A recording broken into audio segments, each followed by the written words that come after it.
بسم اللہ الرحمن الرحیم۔ بسم اللہ الرحمن الرحیم۔ عزیز طلباء اور طالبات، السلام علیکم ورحمۃ اللہ وبرکاتہ۔ امید ہے کہ آپ خیر وعافیت سے ہوں گے۔ فقہی دروس کا سلسلہ جاری و ساری ہے، اور فقہی دروس میں ہم نے سبق نمبر 20 کو پڑھ لیا، اور سبق نمبر 20 میں ہم نے مختلف مسائل پڑھے۔ اس میں خون کے عنوان سے ہم نے مسئلے پڑھے، اور سبق نمبر 21 آج شروع کر رہے ہیں۔ اس میں ہم مختلف ذیلی ٹاپکس کے نام سے ہم مسائل کو پڑھیں گے۔ کلی عنوان نجاسات ہی ہے، اور ذیلی عنوانات کتا اور سور بھی ہوگا، کافر بھی ہوگا، اور خون کے کچھ مسئلے بھی ذکر کریں گے۔ جی تو آئیں ہم مسئلوں کی طرف بڑھتے ہیں۔ اس میں ہم آج کے سبق میں مسئلہ نمبر 99، 100، 101 یعنی 101، 102، 103 اور 104 کو پڑھیں گے۔ مسئلہ نمبر 99، اگر کسی شخص کو یہ پتہ نہ چلے کہ کھال کے نیچے خون جم گیا ہے یا چوٹ لگنے کی وجہ سے گوشت نے ایسی شکل اختیار کر لی ہے تو وہ پاک ہے۔ بس یہ گزشتہ درس میں بھی ہمارا مسئلہ پیش آیا تھا، اور وہ ہم نے ذکر کیا کہ اگر جمے ہوئے خون کہا جائے تو پھر نجس، اگر خون نہ کہا جائے تو پھر وہ پاک ہوگا۔ اگر کسی شخص کو یہ پتہ نہ چلے کہ کھال کے نیچے خون جم گیا ہے یا چوٹ لگنے کی وجہ سے گوشت ایسی شکل اختیار کر لیا ہے تو وہ پاک ہوگا۔ اب معلوم نہیں ہے، اس کے بارے میں مسئلہ آیا ہے۔ یہ اس کا نجاسات ٹائٹل ہے، اور ذیلی ٹائٹل جو ہے خون ہی ہے۔ جی اگلے مسئلے کی طرف بڑھتے ہیں۔ اس کا بھی ٹائٹل جو ہے وہ نجاسات ہے، مسئلہ نمبر 100 کا، اور ذیلی ٹائٹل جو ہے، ذیلی عنوان وہ خون ہے۔ اگر کھانا پکاتے ہوئے خون کا ایک ذرہ بھی اس میں گر جائے، سارے کا سارا کھانا اور برتن نجس ہو جائے گا۔ ابال، حرارت اور آگ انہیں پاک نہیں کر سکتی۔ یہ ذہن میں رہے کہ کھانا جب نجس ہو جاتا ہے تو آگ اس کو پاک نہیں کرتی، اور نہ ہی حرارت، نہ ہی ابلنا۔ جی تو مسئلہ نمبر 101 کی طرف بڑھتے ہیں۔ مسئلہ نمبر 101 جو ہے یہ بھی توضیح مسائل کا مسئلہ ہے، اور اس کا ٹائٹل نجاسات ہے، اور ذیلی ٹائٹل جو ہے وہ خون ہی ہے، اور خون کے مسائل میں یہ آخری مسئلہ ہوگا۔ زخم کے اچھا ہوتے وقت اس کے اطراف میں جو مواد پیدا ہو جاتا ہے، اگر یہ معلوم نہ ہو کہ اس میں خون ملا ہوا ہے تو وہ پاک ہے۔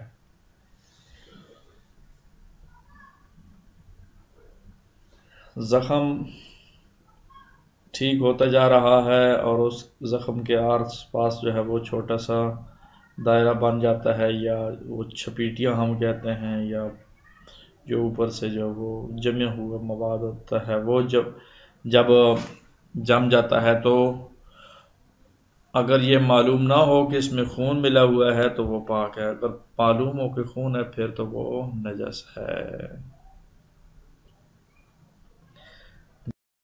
تو ابھی تک ہم نے خون کے مسئلے پڑھے تھے۔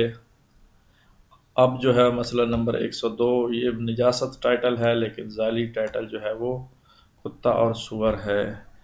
یہ کتا اور سور جو ہے 6 اور 7 لکھا ہوا ہے، تو 6 اور 7 کو کیوں لکھا گیا ہے اس کے بارے میں بتاتا چلوں، رپیٹ کرتا چلوں، بچوں کو، طلاب کو یاد دہانی کراتا چلوں کہ ہم نے شروع میں نجاسات 10 بیان کی ہیں۔ ان 10 نجاسات میں سے پہلی نجاست پیشاب، دوسری نجاست پاخانہ، تیسری منی، چوتھا مردار، پانچواں خون، اور چھٹا اور ساتواں ابھی ہم پڑھ رہے ہیں کتا اور سور۔ کتا اور سور کون سے نجس ہیں، اس بارے میں آئیں مطالعہ کرتے ہیں۔ کتا اور سور نجس ہیں حتیٰ کہ ان کے بال، ہڈیاں، پنجے، ناخن اور رطوبتیں بھی نجس ہیں۔ تو کوئی کوشچن پوچھے کہ کون کون سی چیزیں کتے اور سور کی نجس ہیں، تو مختصر جواب یہ ہوگا کہ تمام کا تمام کتا اور سور نجس ہوتا ہے، حتیٰ کہ اس کی جن چیزوں میں روح نہیں ہوتی، بال، ہڈیاں وغیرہ، وہ بھی نجس ہوتی ہیں۔ جی اگلے مرحلے کی طرف، یہ نمبر 8 لکھا ہوا ہے کافر، تو اس کو بھی ہم پہلے مسئلہ بتاتا چلوں کہ مسئلہ نمبر 103 ہے، اس کا ٹائٹل نجاسات ہے اور ذیلی ٹائٹل کافر ہے۔ مسئلہ نمبر 102 کا ذیلی ٹائٹل جو ہے کتا اور سور تھا، تو اس مسئلہ نمبر 103 کے ذیلی ٹائٹل کافر ہے۔ نمبر 8 لکھا ہوا ہے، یہ کیوں لکھا ہوا ہے دوبارہ میں دہرا دیتا ہوں آج کے درس میں کہ ہم نے نجاسات جو ہیں وہ 10 عدد پڑھی ہیں، ٹائٹل اور عنوان۔ ان میں سے پہلا پیشاب اور دوسرا پاخانہ، تیسرا منی، چوتھا مردار، پانچواں خون، چھٹا کتا اور ساتواں سور، اور آٹھواں جو ہے وہ آج اور ابھی پڑھ رہے ہیں کافر۔ کافر کن کیٹیگری کا اور کون کون سا جو ہے وہ نجس ہوتا ہے، اس بارے میں آئیں ذرا تفصیل سے مطالعہ کرتے ہیں۔ کافر یعنی وہ شخص جو باری تعالیٰ کے وجود یا اس کی وحدانیت کا منکر ہو، نجس ہے۔ اللہ تعالیٰ کے وجود کا ہی منکر ہے وہ کافر نجس، یا اللہ تعالیٰ کے وجود کو مانتا ہے لیکن اللہ تعالیٰ کے ایک وجود کو نہیں مانتا، ایک ہونے کو نہیں مانتا۔ یہ کیوں کہا؟ یہ اس لیے کہا کہ بہت سارے کافر جو ہے وہ معبود کو مانتے ہیں کہ جس کی عبادت کی جائے، الہ کو مانتے ہیں، خدا کو مانتے ہیں، لیکن وہ ایک کو نہیں مانتے، کئی کئی کو مانتے ہیں۔ اس طرح کہ عرب جو ہے وہ 360 بت جو ہے وہ رکھے ہوتے، تو 360 بتوں کی وہ پوجا کرتے تھے، وہ پوجا تو کرتے تھے لیکن ایک کی نہیں، 360 کی تو وہ نجس ہیں۔ اسی طرح غلات، غالی کی جمع غلات ہے، یعنی وہ لوگ جو ائمہ اہل بیت علیہم الصلوۃ والسلام سے کسی کو خدا کہیں۔ مثلا آج کل کا شیعت میں یہ نعرہ لگایا جا رہا ہے اور اعلان یہ کہا جا رہا ہے کہ علی اللہ ہے، تو اس قسم کے نعروں والے لوگ جو ہیں وہ کافر کے زمرے میں آتے ہیں اور نجس ہیں۔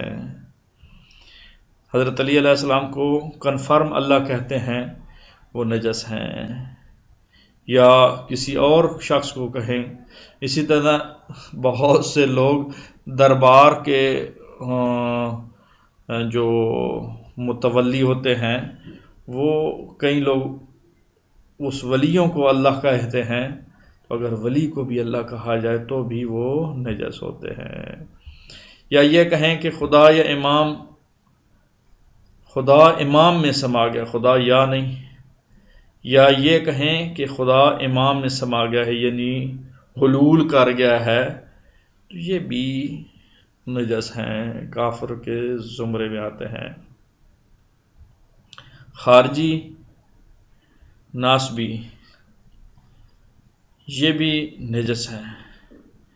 اب خارجی کون ہیں، ناسبی کون ہیں، اس کی وضاحت کر رہے ہیں، یعنی وہ لوگ جو ائمہ اہل بیت علیہ السلام سے نفرت اور بغض کا اظہار کریں، جو پنجتن پاک سے، جو 12 اماموں سے اس طرح نفرت کا اظہار کریں تو وہ خارجی اور ناسبی کہلاتے ہیں، وہ بھی نجاست کے حکم میں آتے ہیں۔ اسی طرح وہ شخص جو کسی نبی کی نبوت یا ضروریات دین مثلا نماز ہے، یعنی وہ چیزیں جنہیں مسلمان دین کا جو سمجھتے ہیں، مثلا نماز اور روزہ، اس میں سے کسی ایک کا یہ جانتے ہوئے کہ یہ ضروریات دین ہے منکر ہو، اگر اس طرح انکار کرے کہ اس سے پیغمبر اکرم صلی اللہ علیہ وسلم کی تکذیب لازم قرار پائے، خواہ اجمالی طور سے ہی کیوں نہ ہو، لیکن اہل کتاب یعنی یہودی و نصارہ پاک ہیں۔ لیکن سے پہلے کی بات سمجھنے والی ہے۔ اسی طرح پہلے نمبر پہ اللہ کا انکار کرنے والا، ائمہ اہل بیت کو خدا کہنے والا یا ائمہ اہل بیت کو حلول یعنی خدا ان میں حلول کر گئے، 3 ہو گئے، اور چوتھا خارجی اور ناسبی ہو گئے، 5ویں وہ لوگ جو کسی نبی کی نبوت یا ضروریات دین ہے، 5ویں نبی کی نبوت 6 ضروریات دین سے جو انکار کریں وہ کافر نجس کے حکم میں ہیں۔ مثلا نماز اور روزے میں سے کسی ایک کا یہ جانتے ہوئے کہ یہ ضروریات دین ہے منکر ہو، اگر اس طرح انکار کرے کہ اس سے پیغمبر اکرم صلی اللہ علیہ وسلم کی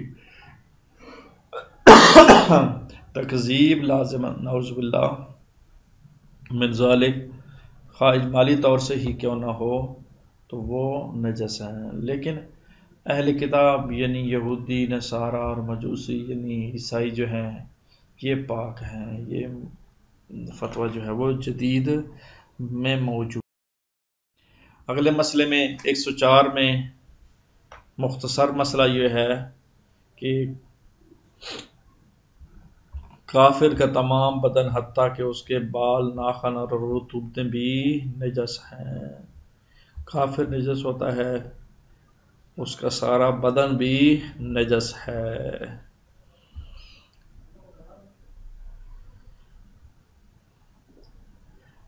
آج کے لیے اتنے ہی مسائل کافی ہیں، آئیں خلاصہ پیش کرتے ہیں آپ کی خدمت میں، پھر تمرین حل کریں گے۔ ہم نے مسئلہ نمبر 99 اس سبق میں پیش کیا، وہ یہ تھا کہ اگر کسی شخص کو یہ پتہ نہ چلے کہ کھال کے نیچے خون جم گیا ہے یا چوٹ لگنے کی وجہ سے گوشت ہے تو ایسی صورت میں وہ پاک ہوگا۔ مسئلہ نمبر 100 توضیح المسائل کا، وہ آپ کے سامنے بیان کیا، اگر کھانے کو ابالتے وقت خون کا ایک ذرہ اس میں گر جائے تو پورا کھانا اور اس کا برتن نجس ہو جائے گا۔ مسئلہ نمبر 101 کو آپ کے سامنے پیش کیا، وہ کچھ یوں تھا کہ وہ زرد مواد جو زخم کی حالت بہتر ہونے پر اس کے چاروں طرف پیدا ہو جاتا ہے، یعنی وہ پیپ کی شکل کا ہوتا ہے، تو اس کے متعلق اگر یہ معلوم نہ ہو کہ اس میں خون ملا ہے تو پاک ہے۔ اور مسئلہ نمبر 102 پڑھا، کتا اور سور جو ہیں وہ زمین پر زندگی بسر کرتے ہوئے نجس ہیں حتیٰ کہ ان کی ہڈیاں، بال، ناخن وغیرہ رطوبتیں بھی نجس ہیں۔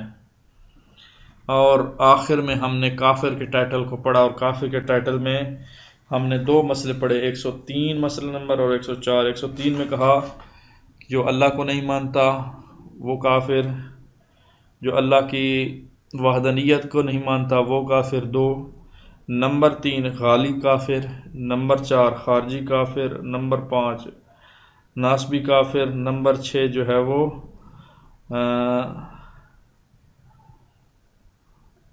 میں کافر کہہ گیا ہوں، نجس کہنا تھا کہ نمبر 1 جو اللہ کو انکار کرے وہ، اور نمبر 2 جو وحدانیت اللہ کے ایک ہونے کا، اور نمبر 3 غالی، نمبر 4 خارجی، نمبر 5 ناسبی، نمبر 6 جو نبوت کا انکار کرے، نمبر 7 جو ضروریات دین کا انکار کرے، یہ نجس ہیں اور ان سے پرہیز کیا جائے۔ آخر میں ہم نے یہ مسئلہ بیان کیا کہ کافر کا تمام بدن حتیٰ کہ اس کے بال، ناخن اور رطوبتیں بھی نجس ہیں۔ آئیں تمرین حل کرتے ہیں۔ تمرین میں پہلا جو ہے وہ کوشچن اور پہلا سوال، کافر کا تمام بدن حتیٰ کہ اس کے بال، ناخن اور رطوبتوں کا کیا حکم ہے، نجس ہیں یا نہیں؟ کتا اور سور نجس ہیں حتیٰ کہ بال، ہڈیاں، پنجے، ناخن اور رطوبتیں بھی نجس ہیں؟ یہ سوال ہے۔ حرارت اور آگ کھانے کو پاک کر سکتے ہیں؟ سوالیہ نشان ہے۔ ہاں یا نہ میں جواب دینا ہے۔ عزیز طلباء اور طالبات، آج کے لیے اتنا ہی کافی ہے۔ اللہ تعالیٰ آپ لوگوں کا حامی و ناصر ہو۔ انشاءاللہ اگلے سبق میں ملاقات ہوگی۔